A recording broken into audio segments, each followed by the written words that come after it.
All right, KMR Rotary. Welcome back to the channel. I've definitely been recovering from the Formula Drift finale this past weekend. It was a wild event. We had a great time with the RX7. Still running great. Just fantastic, fun event. I'll have more video content and information about that up shortly. But basically, I've been recovering the past few days. So we're taking a look right now at my previous SEMA build. I built this car in 2017 and then kind of did some upgrades in 2018. But really, we haven't done a lot to it since. It was built for show purposes. I loved the concept of the setup. The 13B, basically the small motor, two big turbos. Might not be the best bottom end package, but I really just wanted to have fun with the idea of one turbo per rotor and just moving a lot of air, aiming for, what I would seem even reasonable, like a 600 to 700 horsepower setup. Me knowing that 13Bs in drag trim can achieve well over 1,000 horsepower. So we weren't trying to do anything that hasn't been done before. We were just doing it a unique way. Some of the problems I ended up having were when we built the car, cleanliness and showiness was of the most importance.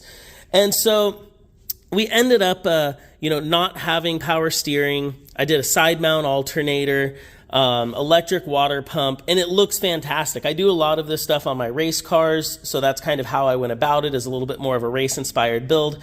But in the long run, I haven't enjoyed that as far as usability in a day-to-day operation. And when I mean day-to-day, meaning I only start this car like once a month. And I try to start it up, and I never know if the water pump's working. There's definitely workarounds on this. Sometimes there's belt slip based on how I had the belt setup mounted. It's not a traditional serpentine belt like FD's run. And then trying to move it around the parking lot, I'm not trying to be a wimp, but it was just difficult. These big 18 by 11 and a half fronts, not a lot of steering radius because of how the body kit fits. These are all the complaints I have about my own car. So I came up with the idea based on a friend deciding he wanted this cool block. A good friend, somebody I've built engines for before, said, hey, I need a custom engine. And I was like, hey, I've been wanting to do some work to this car. Maybe you buy this setup from me.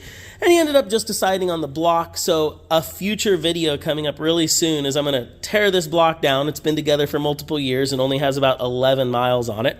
And then we're going to give it a quick refresh, new water seals, and it's going to go on its happy brapping way to a good friend, a new owner who's going to put it in their own hot rod, just showcasing the flexibility of these motors, basically taking an FD motor in an FD3S, and it's going to go into a first-gen RX7, make tons of horsepower, have a great boosty time.